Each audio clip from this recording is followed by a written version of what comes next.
Transferring money from PayPal to your UK bank account is pretty easy thing to do today. I'm going to teach you how you guys can transfer your PayPal money to your UK bank account. So for that, you have to be at your PayPal and you need to log into your account. After logging into your account, you have to click on this wallet section. And in the wallet section, you will be able to see these options. You have to click on this link a card or bank.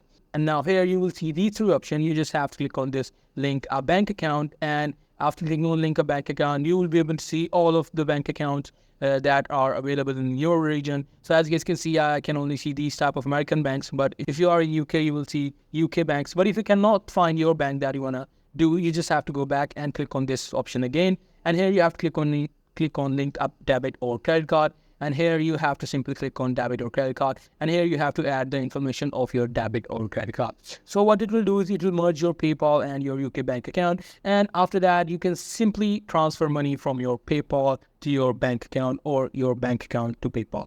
So that's pretty much it. That's how you guys can transfer money from PayPal to your UK bank account. Hope you guys find this video helpful.